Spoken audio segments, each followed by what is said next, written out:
Hadrat Abu Dzar radhiyallahu meriwayatkan bahawa Rasulullah sallallahu alaihi wasallam bersabda, ada suatu perkara pun yang dapat mengembalikan kamu kepada Allah Taala lebih afdal daripada perkara yang terkeluarnya sendiri, yakni Al-Quran. Hadis Hakim di Sahih Abu Daud dan Tirmizi daripada Abu Umar.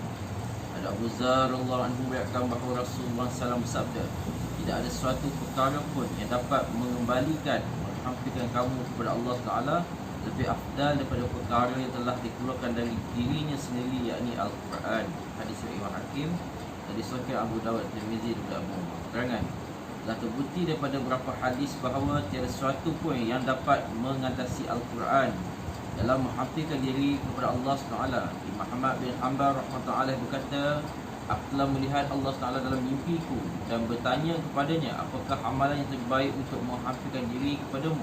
Allah SWT menjawab, wahai Ahmad, amalan ini adalah perkataanku. Aku bertanya lagi, dengan memahami atau tanpa memahami? Allah SWT menjawab, membaca perkataanku Al-Quran.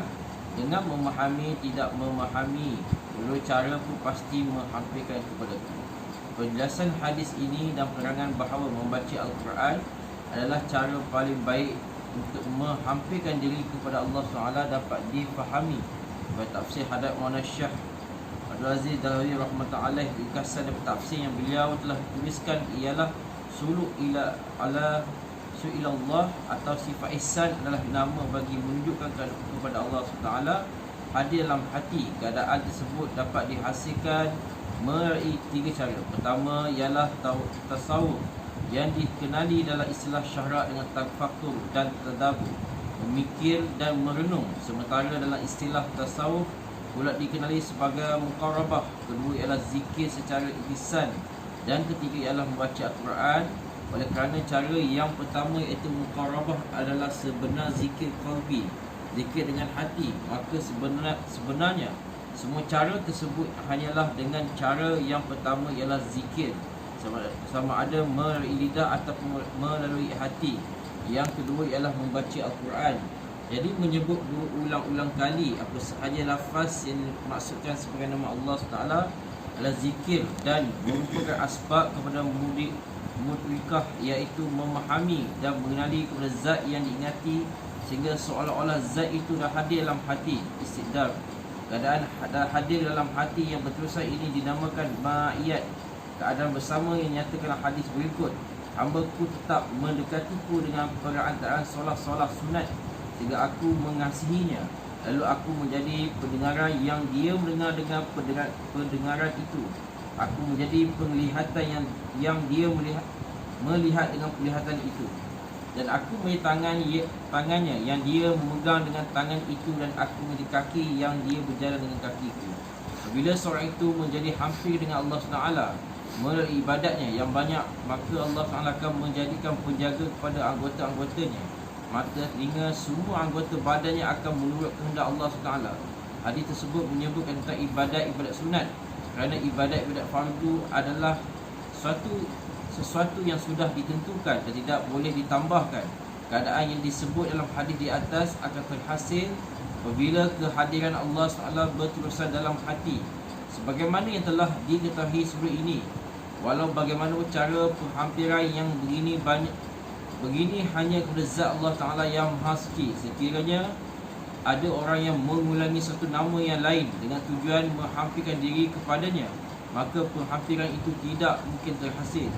Ini adalah kerana penghampiran dengan cara ini dilakukan hanya kepada sesuatu yang mesti mempunyai dua sifat. Pertama, ilmunya yang merangkumi segala sesuatu, termasuk zikir-zikir daripada orang yang mengingatinya, sama ada dengan hati ataupun dengan lidah, walaupun dalam bahasa-bahasa berlainan dan pada masa yang berlainan. Kedua-dua mempunyai kuasa untuk menzahirkan kebesaran dalam jiwa orang yang mengingatinya, serta berkuasa untuk memenuhi keinginan orang itu. Sifat itu juga dikenali sebagai bunuk, tadali, nuzul dan qurb. Oleh kerana kedua sifat ini dapat pada Allah SWT, maka cara yang telah disebut di atas hanyalah penghampiran kepada Allah SWT sahaja yang dapat dihasilkan. Inilah yang dimaksudkan oleh hadis kursi berikut, siapa yang mendatangi sejengkal, aku mendatanginya sehasta.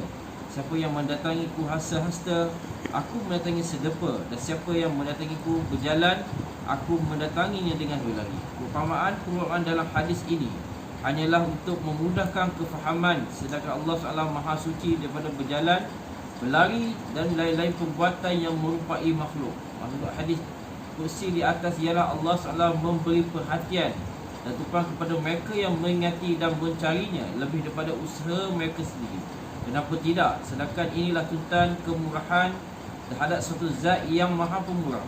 Oleh itu, apabila ingatan daripada orang yang berzikir itu berterusan, maka perhatian daripada tumpuan Allah SWT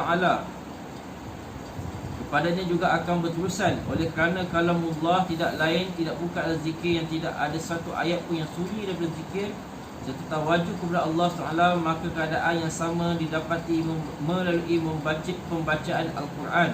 Walau bagaimanapun, pada Al-Quran terdapat tambahan satu perkara khusus yang boleh menyebabkan bertambahnya penghampiran diri kepada Allah SWT.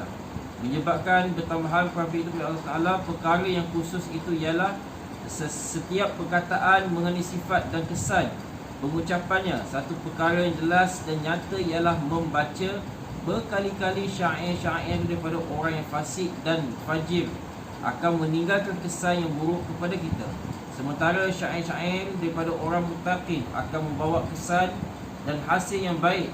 Oleh kerana itu juga berlebih-lebihan dalam mempelajari ilmu mantik dan falsafah akan membawa kepada sifat sombong dan takabur. Sedangkan menyibukkan diri dengan hadis akan meraih sifat rendah diri. Walaupun bahasa Inggeris dan bahasa Parsi adalah sama sahaja yang segi kedudukan, iaitu sebagai bahasa, tapi buku-buku dalam bahasa-bahasa tersebut membawa kesan yang berlainan kerana perbezaan sifat yang terdapat pada penulisan-penulisan.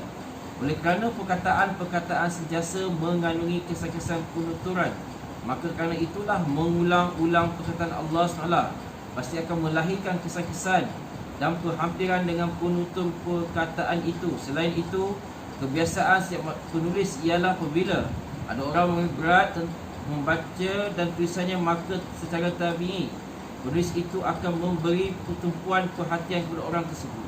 Oleh kerana itu, perhatian lebih daripada Allah SWT kerana orang yang mengulang-ulang perkataannya adalah satu perkara yang lumrah dan pasti. Tumpuan yang lebih baik pada Allah SWT, tumpuan yang lebih daripada Allah SWT inilah yang akan menyebab seorang pembaca Al-Quran itu lebih hampir kepada Allah SWT. Semoga Allah mengingatkan nikmat ini kepada saya dan anda juga, insya-Allah. InsyaAllah.